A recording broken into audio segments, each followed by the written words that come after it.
You're listening to A Creative Excuse presented by Echo Amano. With your hosts, Frank Rose and Cara Duvall. This episode is Zahra Marwan, and we've been working with Zahra since we opened our gallery downtown, and Zahra's had a couple exhibitions with us, and events and book readings, and she's a very prolific painter, illustrator, and writer, and we're so glad to have her on the podcast. Echo's next opening is Friday, December 6th, featuring a solo show with Alberto Cruz and our annual Regalos exhibition featuring over 40 artists' small works. The opening is 5 to 7 p.m. and we'll have DJ Lou Skylarker on hand with some cumbia vibes. So, without further ado, here we go with the amazing and delightful Zahra. In case you didn't know, we've already begun. What? Good. That's the point it should have started on. Oh, he's sneaky. I am so sneaky. Is that how he got you to marry him? Yeah, totally. Well, actually, he was in a tree. That's not how I got you to marry me. That is. That's how, from that day, you were like, I'm marrying that one? In a tree. I'm marrying him. There's a guy in a tree. This is how it starts. That's great. Okay. So this is the first episode in like 4 years almost. Mm-hmm. It's been a very long time, a very long break, and I'm really excited that I have my wife, Cara, joining me in this adventure.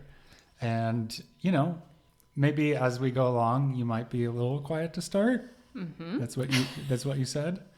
Yes, but I will come in. You will come in. I'll chime in. You'll chime in. I Okay. will. Good. Because Especially I think when we start talking about dinosaurs. Dinosaurs. Well, that's that the subject reopens. Yeah. You'll chime in. I'll chime in. I have all my facts ready. I've Yeah. memorized them since I was That's a right. child. That's right. I've been ready for years. Yeah. Well, I think that we have such a good rapport, and I'm excited to kind of see how that changes the conversations. Yeah. Yeah, it'll be fun. And we have such an amazing first guest. We do, and didn't get a chance to do this when we had our first run of podcasts. So Zahra, yay! Hooray! Zahra Marwan. We just had the book reading and signing event, which went really, really well. It was cool to see like so many adults in a children's book reading. Almost no children. I know, one child. One child came to the gallery, Wow. Yeah. luring them in young to the art world. And so you have published 2 books in the past month, Yes. which is amazing. And you have like more that are coming out soon. So it's been kind of a ride since you did your first book 2 years ago. Right. The first one published 2 years ago. 2 years ago. And so it's funny. So you were talking about how personal where Butterflies Fill the Sky is, and how you wanted to do something different. Can you talk a little bit about just like that sense of like, you were talking about being known for like a particular thing, like whether it's like Arab identity, or you had publishers that were like, we want you to write about Ramadan. Yeah. And you, I was like, I don't want to be the Ramadan artist for everything, the official Ramadan artist. right. So can you talk about that process of like thinking of what your next sort of project would be and how that came about? Yeah.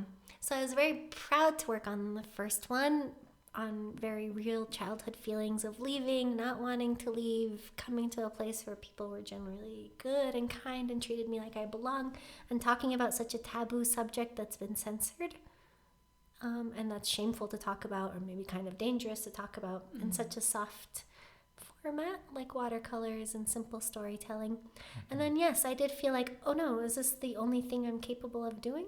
Is talking about the injustice that was imposed on me, or is this the only reason why I was able to talk about this? Because people really resonated with the story, and like you got a lot of publicity and like recognition for it. Which I was so proud and thankful for, especially since even before the book published, I got to do an Arabic interview on BBC, and a stateless person reached out to me saying he didn't know why he was reaching out to me, but was very thankful that someone was saying that this is happening and he feels like there's no hope, and that my parents were right to leave. Wow. So I felt really grateful that I'm in a position to say something. Right. Right. Even though it's still risky, it's not as risky as being in place or still suffering from these policies. And yet, at the same time, I still am a person who likes many things and likes acclimating to beauty. Yeah. Yeah, and wondered, what more can I do? Right. Yeah. I mean, outside of you shared this? about how like that tension of both, wanting to explore other things, but like not do a disservice to these important issues, and like this, that there's a tension there. Yeah. Yeah, it's a constant pull inside of me. Yeah, I was happy that I could do a book that focused on sunflowers, or why someone made paintings about sunflowers and friendship and longing and isolation and nostalgia, which relates to the first book I realized in the end. Right. Yet, It's kind of a running theme. Yeah. when it published, then I was like, oh no, I need to be making books about the Middle East. What am I doing? So I don't know, maybe I'm just never satisfied. Well, I think that's probably pretty common With everyone? with artists. Well, with artists, I think in particular. But with people who are really engaged in their work and want to do it well and express what they're doing. Can you share about what the inspiration was and where the sunflowers inspiration came from? Milwaukee. Milwaukee. What happened in Everyone Milwaukee? is inspired by Vancouver, where everyone finds their deepest inspirations. And were you in Milwaukee? I was in Milwaukee. What happened in Milwaukee? It was very cold. I don't know why I was in Milwaukee. I don't know how they figured out that lake wasn't a sea, first of all. The original people who lived there. And I went to the museum, and there was a traveling collection. And what happened? And there were some of my favorite painters, like Bonnard's work was on display. And there was one of Van Gogh's paintings. And of course, everyone's charmed by his paintings, right? I mean, how can you not be? The colors are so vibrant. But there was a label. And I read the label. And in the label, it said he created this painting in anticipation of Paul Gauguin's arrival. So it really moved me to think of why we make art, or it moved me to think he was alone and thinking of another person and trying to make a space or making art for that person to arrive. And you said that he had started making two paintings of like the same painting, as like one as a gift for Paul Gauguin. Yeah, and one to keep for himself.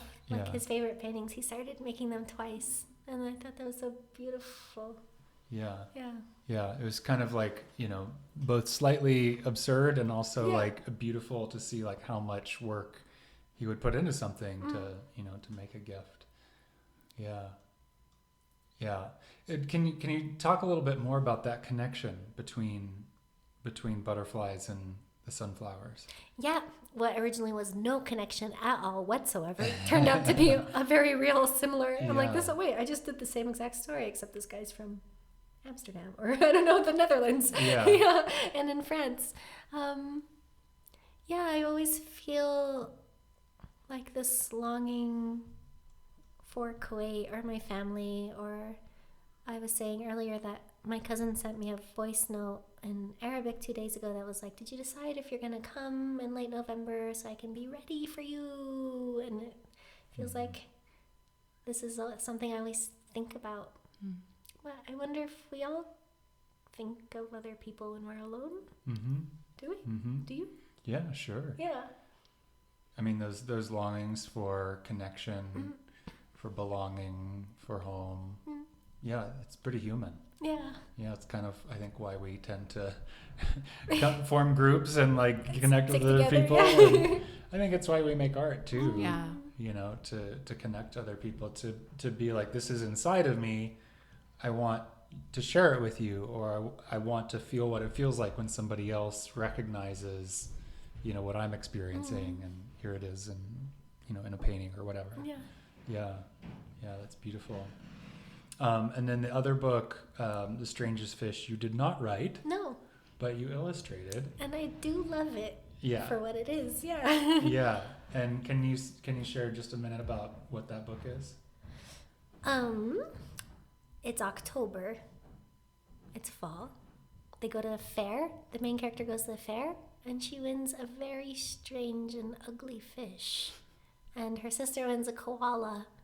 and everyone in her family thinks the fish is weird, and she's secretly jealous of her sister's koala, but doesn't admit it and loves this fish as he keeps growing bigger and uglier.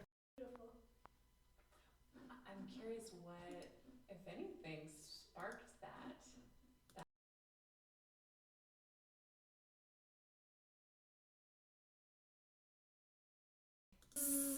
Cute. I like your green glasses. Check. Okay, I think we're back. Okay. We're back on. I like your green glasses. Okay, sorry, we got cut off there for a second. But you had mentioned you haven't spoken, you haven't talked to the writer. That's right. That's amazing. It's incredible. So you don't even know if she likes the paintings. No one knows if she actually likes this book and what's coming. The editor has reassured me that the author likes the book. Well, that's good. That's good. Was there any kind of, I'm sure there was, but what was the difference like for you in illustrating for somebody else's story versus your own? There was a time where I felt like, oh, you're only a real illustrator if someone wants you to illustrate a different manuscript that you haven't written. But now that I'm illustrating other manuscripts, I'm feeling like, wait, I like writing my own stories and envisioning them and how they feel. I think they can invoke real feelings, but then there's like, maybe it's harder to be like strange or to take certain liberties with someone else's text. That makes sense. Yeah. Yeah. Right. Yeah. Did you feel like you were kind of trying to inhabit that story, or like? Yeah. And with The Strangest Fish, it was really easy to, because I could feel what the main character was feeling. Yeah, it was heartfelt in the way it was written. But it's different than working with your own text. Yeah. Yeah. Right. And do you feel a difference in, creating work, say, for an exhibition in a gallery than you do for a work that's accompanying text? Yeah.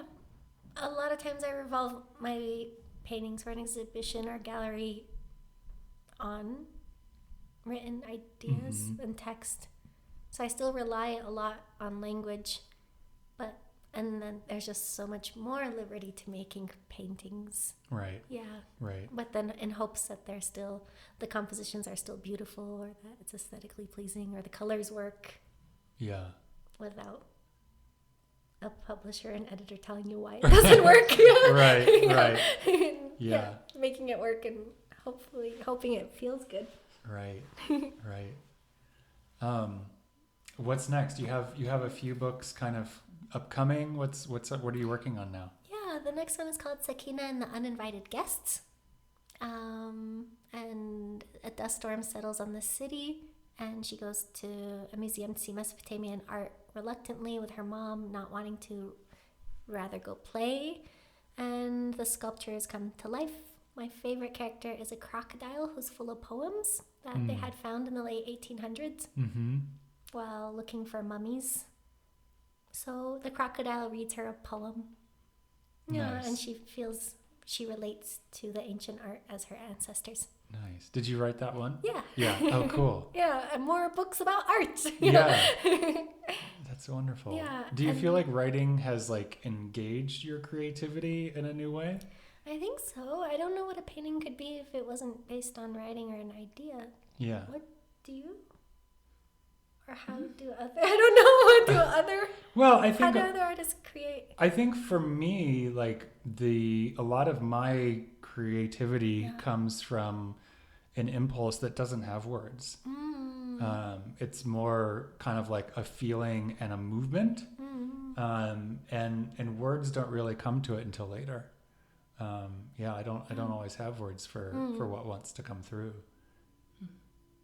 But it sounds like that's a big part of. Yeah, I feel like yours. it's like a few sentences that become translated into a composition. I feel that so much of your work is storytelling, and that's the primary, that's the impulse behind it.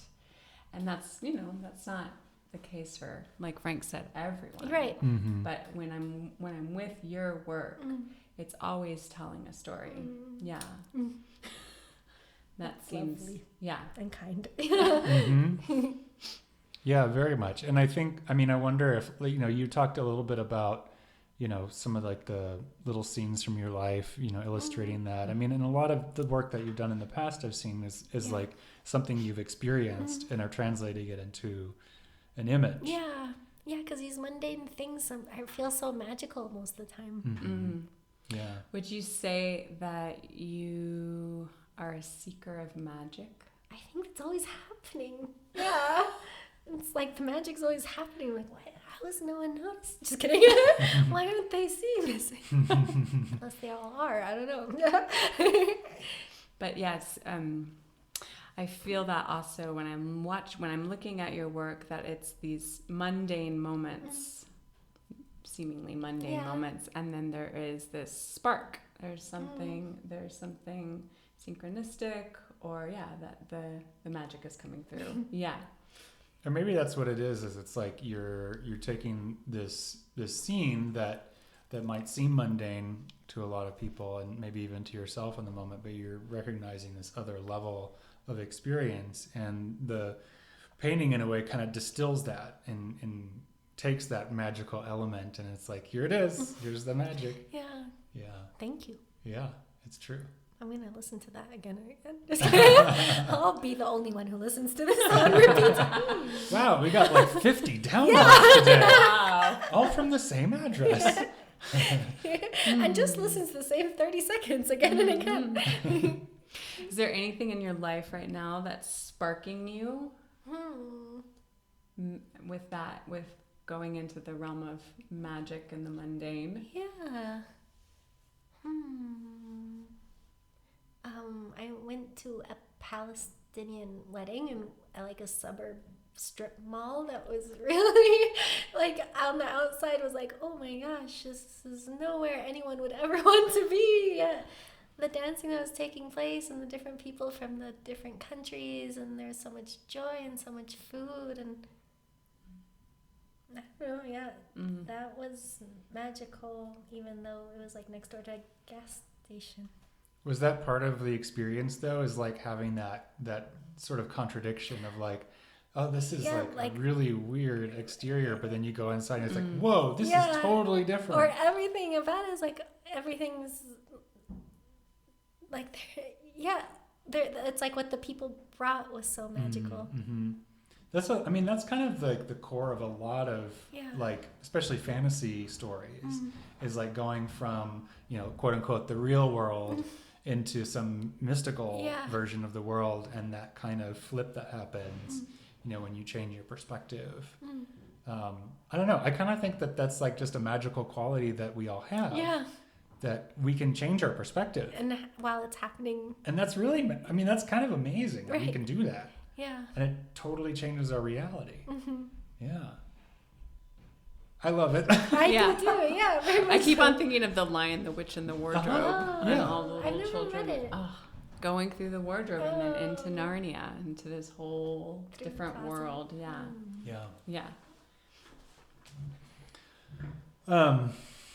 We have a list. We do have a list. So I should have brought a list. You're covered. Okay, can I see your list? You strike me as somebody who's like super tapped in to your creative faucet. And like, it seems like the faucet is on. Do you run in? It's also leaking and gushing. The pipes are broken. It's flooding the apartment. That's amazing. Keeps you up at 3 o'clock in the morning. Yeah. I've caused a flood in the city. I'm on a boat. That's what it's. I love that. Do you ever run into any blockages? Of course, all the time. All the time. Yeah. Do you know what gets you through that or out of it? Is there anything that you do to kind of like move through that when that comes up? I look at work, like I have a lot of books that have images that I really love, or artists that I keep going back to that really inspire me in the ways they work and the textures they show. And sometimes I remember I just, like something as simple as I really like color. It sometimes wakes me up. And you have to make ugly work sometimes. I don't know, that has to happen, I guess, and then the good, beautiful work comes sometimes. It's funny. I have a friend of mine who's a jewelry artist, and he's a long-time instructor, He's in his 80s, and you know, one of the things that I always remember that he said is you have to make a lot of dogs. And you know, by dogs he means bad work. For the good pieces to come out sometimes. Exactly. No, he's like, you got to make your dogs. So, you know, when you're starting out. for the kitty cats to come afterwards. For the kitty cats. For the kitty cats, yeah. Well, I mean, so you've been experiencing that with sewing. Oh yeah. I'm learning how to sew Yeah. right now, and it's a whole different way of organizing and understanding space, because pretty much everything's backwards. You know, you think about what's going to happen on the left side, and then you flip it, it's on the right side, and there's been a lot of working on cuffs for 7 hours, trying to sew a cuff onto a shirt for a very long time. Yeah, but it's wonderful. Yeah, when they're finished, do they come out as you had envisioned? Pretty much. You've kind of jumped right into it in a big way. Yeah. I mean, you really haven't made a lot of dogs. There's been a lot of mini dogs in the process. Yeah. Of ripping seams out and having to start over again. Yeah. She made that tunic that she's wearing. That no one can see. No it's one an can see. amazing tunic, It's y'all. amazing. Lovely, and it fits. So, when you make dogs, do you just send them on the way down the stream? No, I look at them and I say, "How did this happen? This isn't what I was thinking. It's only you, and Liz. How did this? What went wrong in the process?" Yeah. But do the dogs inform the next piece? And then when it comes out better the next day, I'm like, why couldn't this have happened yesterday? Yeah. So maybe they're talking. They're somewhere. Yeah. They're helping. And then when you see the better version of what you had intended, and it's like, okay. I don't know what I'm saying. Okay. There is beauty sometimes. Yeah. No, that all makes sense. Can you think of a piece of art that you saw earlier in your life that still sticks with you, that you think about? Yes, my father had a large print hanging in the hallway of our house, and it's Omar Khayyam, which is a poet, and he's just like, it's like the universe, and there he is in the middle, and every time someone would come over, they would ask about it, and he would talk about how it's from birth and youth and love and heartbreak and grief and death. And I was like, wow, I can't believe he would make us look at this piece of art every single day. He'd like to consider life and death and a poet just walking right through it in the middle of the universe.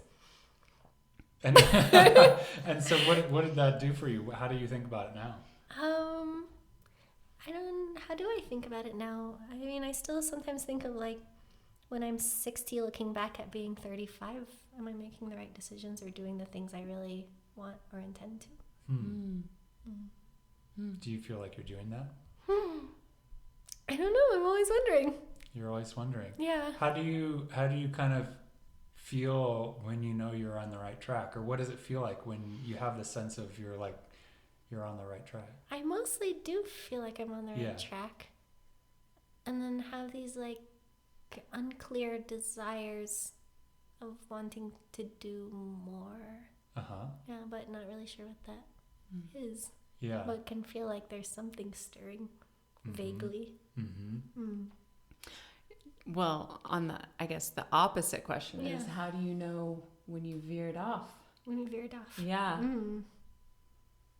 I don't know. When the leaks are happening. Right, yeah. And the leaks and the floods. The leaks and the floods and the dogs. There's creativity everywhere, and dogs swimming in the driveways, and dinosaurs. Dogs are barking. And dinosaurs. I don't know. I guess the days when I feel overwhelmed or tired and unenthusiastic, and like, what is it that I'm doing? I don't know. Once I asked my mom if I should stop everything and come back and we can share her car and I can live on her retirement, she was like, what are you trying to run away from? Yeah. So, I don't know. There's a balance between those two things, I guess. Yeah. I don't know. It's interesting. Like, I find that those days like they really motivate me too, you know, because they are so uncomfortable. You know, it's when like you're like, really, I could stop everything. Yeah. Yeah. I could, but you know. And then what? Yeah, and then what? Like, it's like, I don't know, thinking about retirement or something. Yeah. It's like, what would I do? What would I do every day? Yeah. And I'm like, okay, I guess I could keep doing this. Yeah. I almost feel in those places, the practice for me is just trusting that too will pass. Mm-hmm. That is actually part of the process as well, is to have the days or sometimes the weeks or months where you're just completely hanging out in the boat and water's all around and dogs are barking and you're like, I'm not going anywhere. Yeah. It's funny, you were talking about dinosaurs. If you look at that, it's like, that's what it is. You're like, you're finding the dinosaur. But I guess there's sometimes like not about either the beginning or the outcome of the painting, but actually making the art. Mm-hmm. There's something about that kind of stops all those thoughts. Yeah. And it's just like such a, I don't want to even call it a pleasure. I don't know what's happening, but something that breaks you out of everything when you're actually making. The process. Yeah. I mean, I think that's for me anyway, that's where like the real magic is. And I think about, you know, the product as like the artifact, right? It's an art, but it's an artifact of the process, right? And like for me anyway, it's like, you know, for most artists, you don't see that. You don't see the process of coming to make an object or what the artifact of that process is. But for most artists, that's actually what's happened. That's the thing. That is the art, right? The process itself, Yeah. Do you feel do you feel maybe there isn't a separation? Maybe there isn't a separation between what comes out of you and then the process of getting there. But do you create any distinctions between that? Between the process and what's finished? Yeah.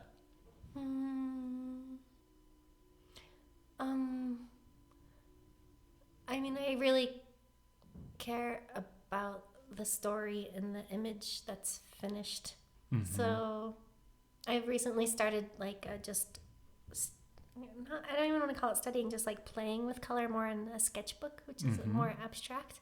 But I wouldn't want that to be what I'm like presenting. Right. Yeah. Right. Yeah. So there's definitely a different relationship, I guess, in the presentation, right? Because you're communicating with an audience there. So it's like you have your process, but then what do you put on the wall? What do you give to the world? Right. You know? So it's like maybe I like the colors and the process when I want it to just be the process closed up in my own notebook. Mm-hmm. Yeah. But then it is in the end painting too of when I'm trying to make a story. Right. Yeah. Right. That's beautiful. Go ahead. I'm curious with those stories. So you have the story that comes through. Do you also have the visual, the image that comes through? And do you feel like you're trying to get that image down, or do you feel that the image co-arises as you're I think working? it co-arises, yeah. Because it looks usually nothing like what actually happened. Yeah. So it is a whole process of discovery of what the final picture is going to be. Yeah. I remember I made like a small illustration about just getting coffee with my brother in the neighborhood my parents were both born in, and it was called Seashore Shug with Hamid. And a woman was like, wow, it's so, like, what happened? And I was like, nothing. I really just had coffee with my brother on the shore where our parents were born. That's it. Any deeper feelings? I don't know what you're putting on it this time. Yeah. Yeah, it's funny. I mean, we were talking about that at lunch with like reviews where people like will say something about, you know, review your book or whatever. And it's like really clear that they're just like, they're really projecting their own experience onto this thing and like saying that you did this or like you meant this or whatever. And it's like, whoa.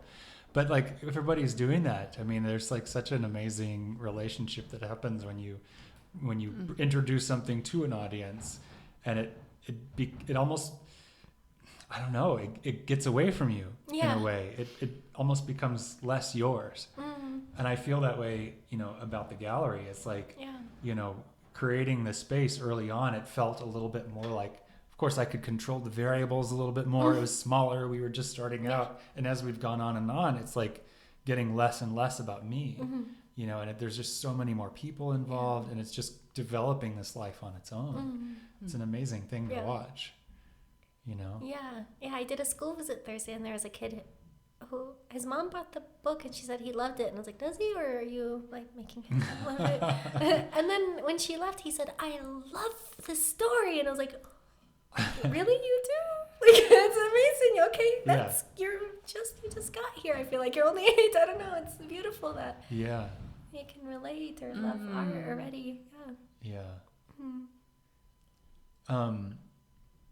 Right turn. What is what is your proudest accomplishment? Or not even accomplishment, could be a piece of art. Yeah, a piece of art. That could be accomplishment. For accomplishment, the New York Times was illustrated as such a dream, and I can stop doing everything, I think. But paintings, so many. The one I keep thinking about right now is I had a dream that I was in Kuwait and I needed to come back to Albuquerque, but for some reason I had to take a boat. But the sea at night really scares me. And I've never taken many boats out to sea, and I've never traveled or I have traveled by boat, but no, not for like pressing reasons. A man really liked this painting, and when he asked and I told him this is what it was about, he started crying, and then I started crying, and I was like, what? What's happening that this dream provoked something in him and in me, and like these deep-seated fears or distance, but it was pretty simple. It was just like blue and white lines. That's beautiful. And what would you say is your proudest failure? Proudest failure. So something maybe that like inspired a move or a transition, or that you really take a lot of learning from.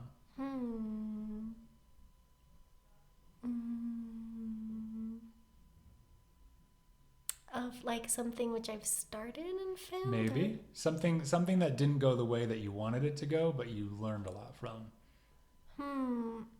Let's see. Me and a queer artist from Kuwait, we're going to make a project together because we were born on the same day in the same hospital in the same year, and yet she was a citizen and I wasn't. So we thought for the last few years of making like a series of some sort of the trajectories that took place. How did this fail? Is it something that just didn't connect? It was more like she started reprimanding me for not giving enough voice to what's happening to Palestinians. And I felt, of course, guilty about this.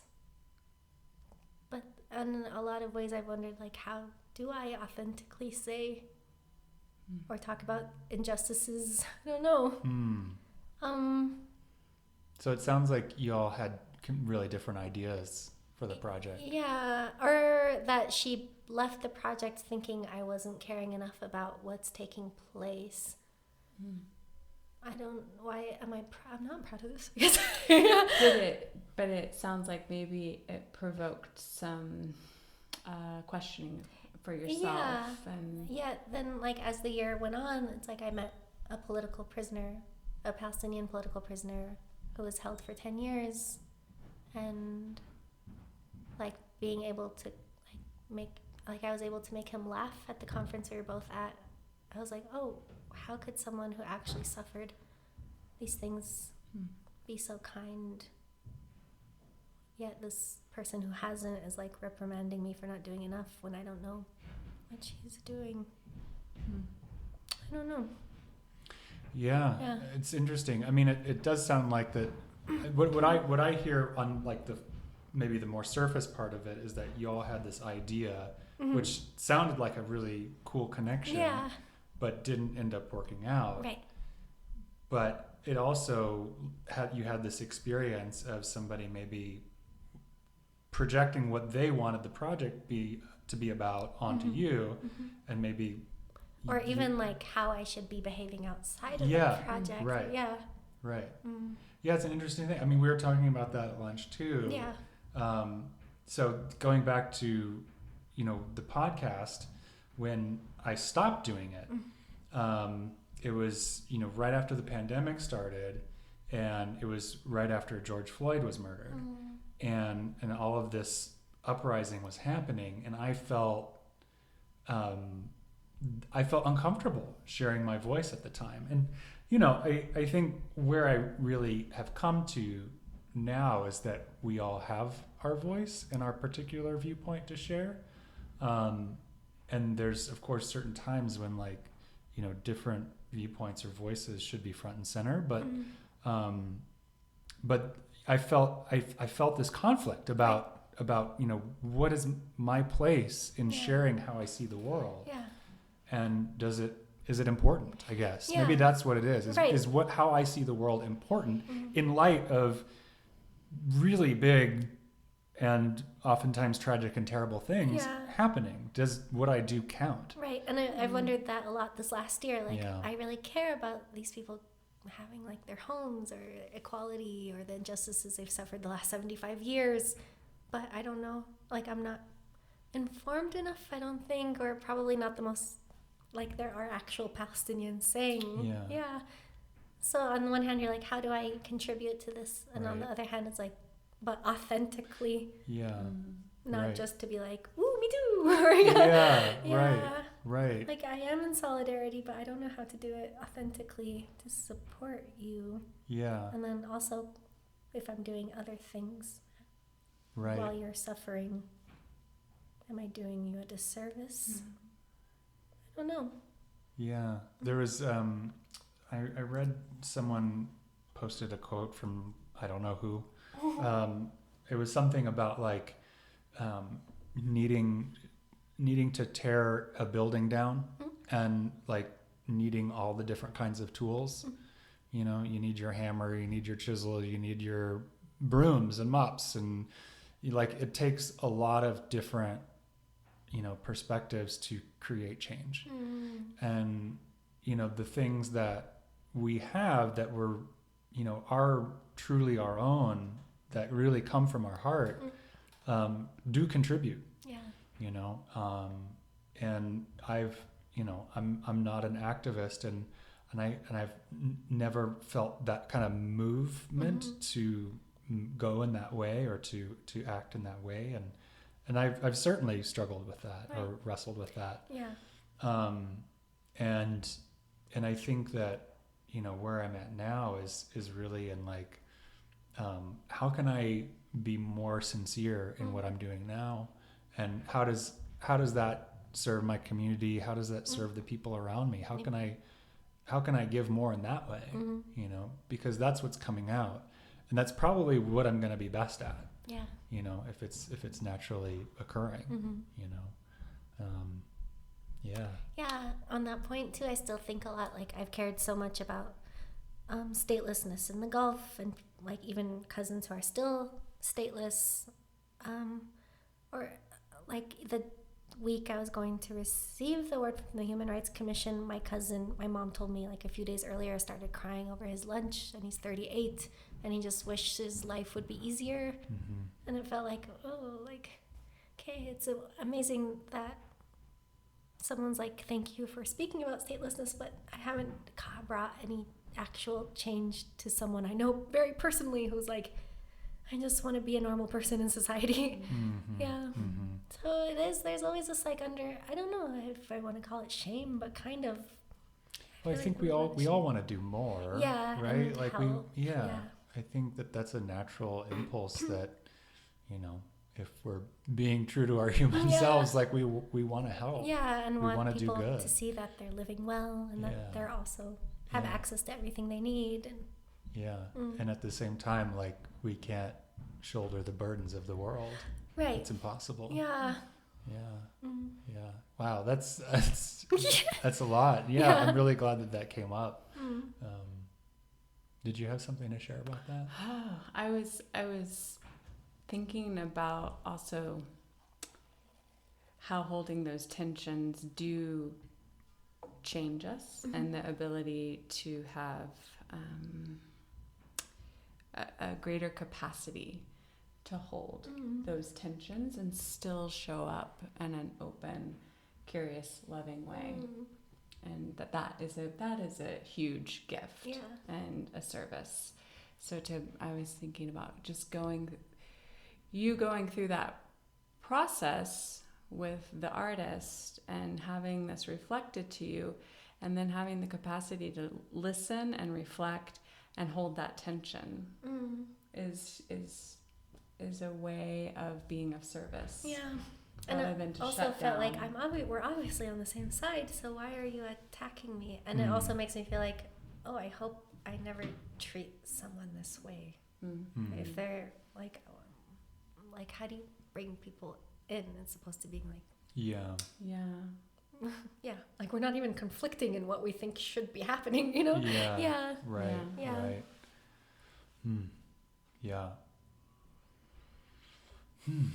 Yeah, and then to have that come at you and to still meet it with some amount of dignity and some kind of, integrity. Yeah. Well, the world is nothing but like contradictions and like opposites and duality, right? So, I mean, it's around us all the time. We're full of it ourselves, right? And, That's so true. and I think, that's such a great point, is like that ability to be with the tension. And for me, in my experience, not react and be like, this isn't something that's wrong. This is a tension that's happening, and there's some opposing forces. And it's like, it's not a problem, quote unquote, but it's something to be with and recognize, and like, what can come out of this? You know, what can this birth? What do I actually want to create with that tension? Have some conscious direction. Yeah. Mm. Right. I like that. Yeah.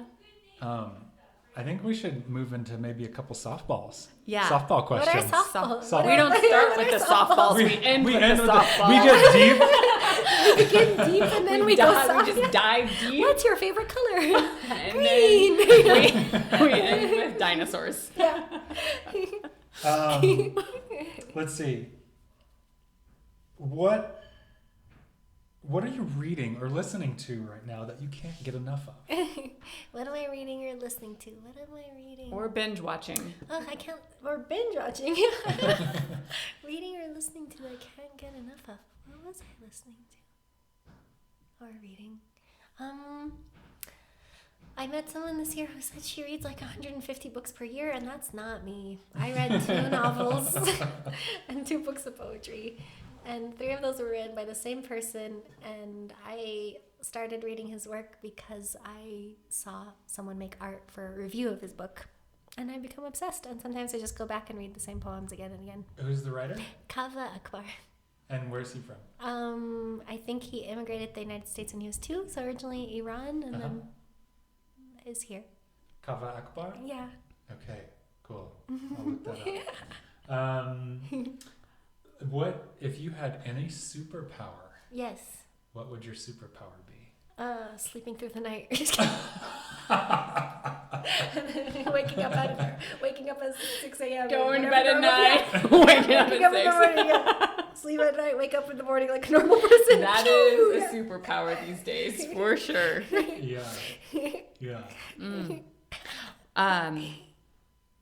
What would make you scream out loud? Scary, either in terror or in joy. In joy? No more statelessness. I think that's what happened, yeah. They give all the stateless people citizenship and it's over. Today. Ah! Wow, that's it. It happened. Wasn't that easy, everyone? Did it kill you? No. There we go. They can live well in society. All right. Yeah. Good. Yeah. May it be so.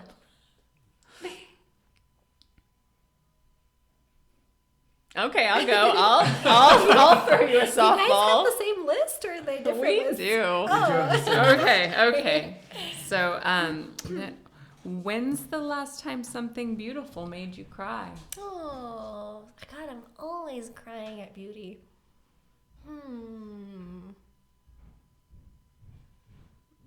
that made me cry, though. Actually made me cry. Or even just, tiny little tear. Tiny little tear. I can't think of anything right now. Did you see the double rainbow this morning? No, but I saw a picture of it that Frank shared.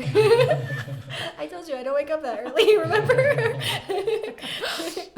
Okay, how about a different one? Okay. What's a simple life lesson that you've learned that you wish you learned earlier? That I don't have to strive to be unconventional, that I'm really weird. Awesome. So just like embrace it. Yeah, I don't even need to embrace it. It's just I want just a little It bit. just is. Yeah. Did you used to work at it? Well, there's normal people, and then there's like an unconventional norm where people think they're not normal, but they're just, yes, they are, just not like normal people.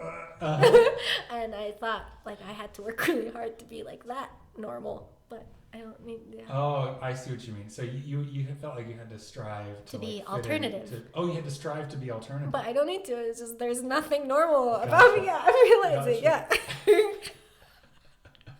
That's so funny. I want to know how you strived To be be unconventional. conventional in a Yes, conventional I way. want to know about this. How did you strive to be conventionally unconventional? Yes. In the way it is. What was Yeah, your what was list? it? I'll share it next time. I'll share my list. Yeah. Did you walk a pet lobster? Or That's did you... how. That's what they do. That's not what they do. That's what Salvador Dali did. That's what he did. Yeah, he had a pet Next lobster step. that he would When take did he on walks. get? Wow. How effective was it in Paris? Yeah, probably. Wow. I don't know. He was really just off his rocker. It's all that cheese he was eating. The bacteria in the cheese. Do you know this story about how he got some of his ideas? No. I don't His know if this poisoning is actually unpasteurized true. cheese? My mother told me this story, but she tells everything this moms story say are that he would sit on a stool and he had a key tied to a string, and he would hold it. He would hold the key, and he would fall asleep on the stool. Oh. Imagine that if you could do that. Yeah. Just fall How do you asleep fall on a asleep? stool. Yeah. And then the key would drop to the ground and it would wake him up. And whatever he remembered from his dream, that he would write it down, and that's how he got his ideas. So, and he would eat cheese. That's where it came from. He would eat Not all just these any cheese. blue cheese. Yeah, the moldy kind. Yeah. The moldier the better, because he believed that would affect his dreams. Yes. Now, if this is true or not, I do not know. This was passed down from my mom. Yeah. Family folklore. Family folklore about Grandpa Salvador Dali. Dali. Grandpa Dali. Grandpa Dali's key and lobster. Yes. The cheesy mold. Cool. Okay, so Yes. coming up next, you have when's the next book? I have a solo show in June? July. July. But you got a book coming out before the show, right? April. So you got a book coming out in April. Is Yes. that the Sakina and the Uninvited Guests. Sakina and the Uninvited Guests. Not desks. She doesn't have uninvited desks. desks. Yeah. This desk is not invited. Who brought this Get desk out here? of your desk. It runs away. Are we going to do another reading? Yes. We should. Should we? Absolutely. Won't people get tired of books? No. Never. Never. Especially if you bring a crab. Yeah, a crab. I brought a crab, almost like Dolly. A crab on a leash. Oh, I got it wrong. I forgot. It's a blue crab instead of a lobster. I'll fall asleep on a stool in the gallery. This is how I'm unconventional. Yeah. That could be a performance in the front window. She's dreaming. Just set up my bedroom. That's how we'll start it. Why does she keep You'll waking be on up? a stool with a crab. That's what's coming up. All right, so April, we'll look for that solo show in July. Yes. And then beyond that is a mystery. More books. More books. More paintings. Thank you, Zahra. Thank you, Frank. Thank you. Thank you.